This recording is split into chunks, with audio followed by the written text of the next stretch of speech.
Os cancros da mama e da próstata afetam cada vez mais portugueses, mas a incidência no cancro do cólon também continua a crescer. Facto que os médicos explicam com o excesso de hidratos de carbono e gorduras em detrimento da dieta mediterrânica. Dados do Registro Oncológico Nacional revelam que a detecção de tumores malignos no cólon está ao mesmo nível dos casos que afetam o pulmão. Os números de 2009 são os mais recentes para fazer o retrato da doença em Portugal. Entre os homens, o cancro da próstata continua a ser o mais significativo. Nas mulheres é o da mama e o da tiroide. A falta de rastreios em várias regiões tem consequências. Por exemplo, a região sul tem uma taxa de incidência muito mais elevada do que o resto do país e os casos de tumores malignos da traqueia, brônquios e pulmão nos Açores são o dobro dos registados a nível nacional. Está nos estúdios da TVI no Porto o médico Carlos Sotomayor, é diretor do Serviço de Oncologia do Hospital Pedro Spano e também membro da direção da Europa Colon. Muito bom dia e obrigada pela disponibilidade em ter vindo à TV24. Doutor, começava por perguntar-lhe como é que se explica esta crescente incidência dos cancros de cólon em Portugal. Ora bem, este aumento de incidência era um bocado esperado, principalmente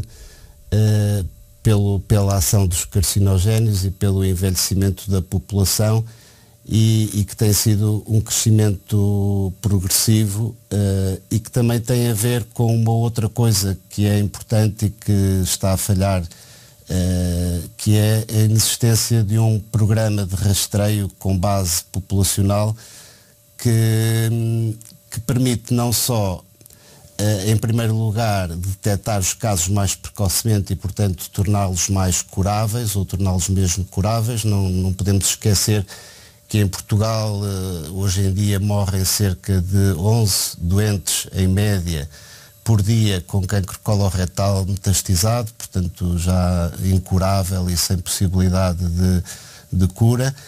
Mas também, ao haver ou se houvesse um rastreio de base populacional, o método de rastreio que inclui a colonoscopia é também um método que é curativo ou preventivo, porque permite detectar lesões que no fundo são pré-malignas, os pólipos do cólon, e que ao serem retirados evitam que haja novos casos de cancro do cólon, ou seja, nem necessita de, depois de haver cirurgia ou de haver quimioterapia ou radioterapia, porque a lesão pré-maligna, ao ser retirada, permite que não haja sequer o desenvolvimento de um novo caso de cancro do cólon e, portanto, potencialmente pode ser um fator para baixar a incidência desta doença a nível nacional. Doutor, essa falta de rastreio é por algum descuido da parte das pessoas ou porque nota-se um desinvestimento